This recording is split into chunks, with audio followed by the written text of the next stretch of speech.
రత్నగోళం తరువాయి భాగం. తన రత్నగోళం కోసం భూతసర్పం వెతుకులాడుతున్న సంగతి వినగానే కాప్తాన్కు వేగిరిపాటు కలిగిందని చెప్పాం కదా కిందటి వారం వీడియోలు.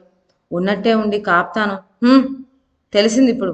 ఆ భూతసర్పం వద్ద నుంచి ఎలా అయినా మన రత్నగోళాన్ని మనం తిరిగి కాజేయాలి అన్నాడు. సముద్రం లోపలికంటా మునిగి ఎవరైతే రత్నగోళాన్ని పట్టి తీసుకురాగలరో వాళ్ళకు కోరుకున్న బహుమతి ఇస్తాం అని నావికులందరికీ చెప్పాడు.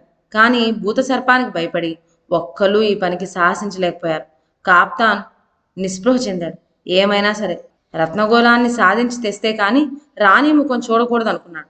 అలా వెళ్ళగా వెళ్ళగా జపాన్ తీర ప్రాంతాలు చేరుకునేసరికి బెస్తా వాళ్ళు చిన్న చిన్న పడవల మీద రావటం కనిపించింది. వాళ్ళ వద్దకు పోయి కాప్తాన్ వాళ్ళందరికీ రత్నగోళాన్ని గురించి చెప్పి బహుమతి సంగతి వెల్లడించాడు. అంత ఆశ చూపినా ఒక్కళ్ళు ఈ పనికి మొగ్గలేదు.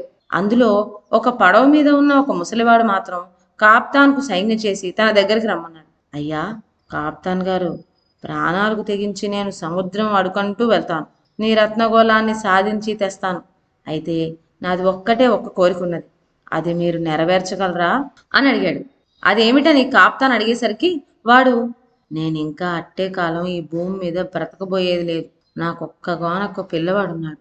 వాడు నాలాగా పేదరికంతో బాధపడకుండా గొప్పవాడై పేరు ప్రతిష్టలు సంపాదించుకోవాలి అనేది నా కోరిక.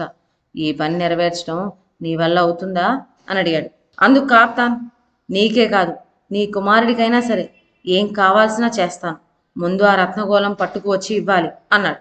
అయితే నా కొడుకును నీ వలనే ఒక ఓడ కప్తానుగా తయారు చేయాలి అని కోరాడు బెస్తావాడు. అలానే అని ఈ మాట ఇచ్చాడు కాప్తాన్.